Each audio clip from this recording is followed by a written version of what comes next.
আমার দেশের এই মানুষ খেলাফত বললে মনে করে অনেক দূরের কোনো আলাপ হুজুররা করতেছে, অনেক কঠিন কোনো আলাপ, এটা দূরের কোনো বিষয় নয়।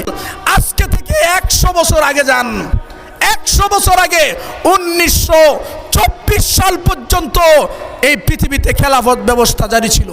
বেশি আগে না, আপনার দাদার দাদার ইতিহাস তালাশ করে দেখেন, তখনও এই জমিনে খেলাফত ছিল।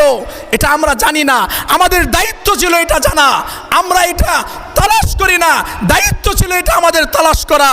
মনে করলেন দুনিয়াতে আসলাম আর নামাজ পড়লাম, রোজা রাখলাম, এমনি চলে গেলাম, আমার আর কোনো দায়িত্ব নাই। জি না, আমার দায়িত্ব আছে।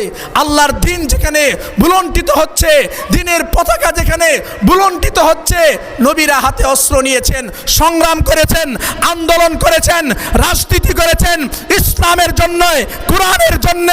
আমাদেরকে যারা বলে ধর্ম আর রাজনীতি একসাথে লাগায়েন না, তাদেরকে আমরা বলতে চাই, কান খুলে শুনে রাখেন, বিশ্ব সভ্যতাকে রাজনীতি শিক্ষা দিয়েছে মুসলমানেরা। ইসলামের নবী সর্বপ্রথম সংবিধান রচনা করেছেন। মদিনা সনদের আগে পৃথিবীতে কোনো সংবিধান ছিল না, লিখিত সংবিধান বানানো শিখাইছি আমরা, রাজনীতি করা শিখাইছি আমরা। এই উপমহাদেশে ইস্ট ইন্ডিয়া কোম্পানি ইংরেজদেরকে আলেমরা বিতাড়িত করেছে খেলাফত প্রতিষ্ঠার জন্যে। এই জন্য আসুন আমরা খেলাফত প্রতিষ্ঠার এই আন্দোলন, খেলাফত প্রতিষ্ঠার এই সংগ্রামকে প্রত্যেকটি ঘরে ঘরে মানুষের কানে কানে পৌঁছে দিই, এবং এই জমিনে খেলাফত প্রতিষ্ঠার আগ পর্যন্ত এই সংগ্রামের সাথে আমরা ওতপ্রোতভাবে আমাদের মেহনত, পরিশ্রম এবং ঘাম ঝরাতে থাকি।